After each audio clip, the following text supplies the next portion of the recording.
In today's video, I'm going to teach you how to set up a Zapier Wix automation.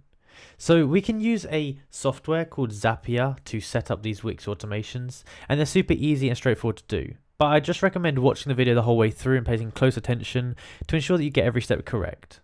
Okay, so the first thing we need to go ahead and do is obviously go to zapier.com and log into your account. Now, once we've gone to Zapier, we're going to go to the top left-hand corner and click Create a Zap. Now, once we've clicked Create a Zap, it's going to ask us what we want to do. So we first need to set up the trigger event. So for trigger, we're going to type in Wix. And we want to go ahead and type and sort into Wix automations. Now, if you can't see Wix automations, just click on the normal Wix, like this here. So now you can set the event type. There's a ton of events. Pick the one that you want to go for.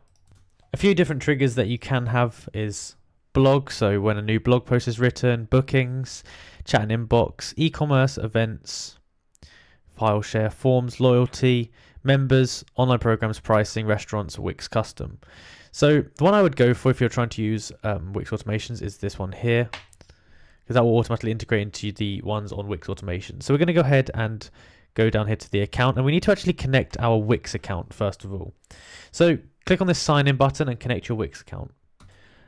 When it opens up this tab, just sign in and then click this agree and add button here and it will connect you up.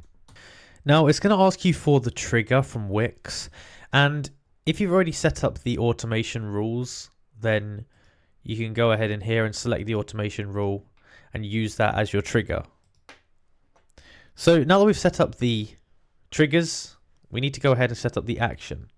So there are tons of different actions you can do, and this really depends on your needs. So for me, I'm just going to use Google Calendar, and event. We can create a ton of different things here, but I'm going to use the create a. I'm going to use this one here actually. I've selected create calendar.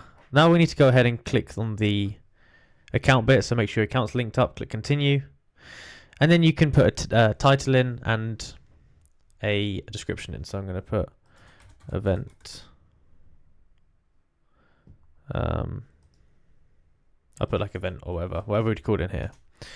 Now, one of the reasons none of the data is showing up from here is because we actually need to go ahead into Wix and actually configure it. So what we can do is we can go into Wix here, and we can go onto one of the sites. And if we go down to the bottom here, there's a thing called automations.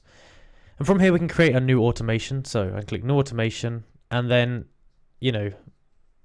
you can select something. So you can just have welcome emails, you can have thank yous, you can have retention, all that kind of stuff.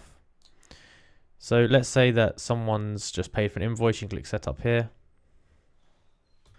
We click activate on here, just activate this. And then if you go back into Zapier, you should be able to see this automation in there.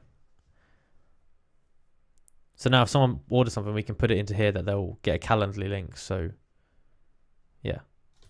But that is basically how you go about doing it. So if you enjoyed the video and found it useful, be sure to like, subscribe, and comment down below that it helped. Thank you for watching.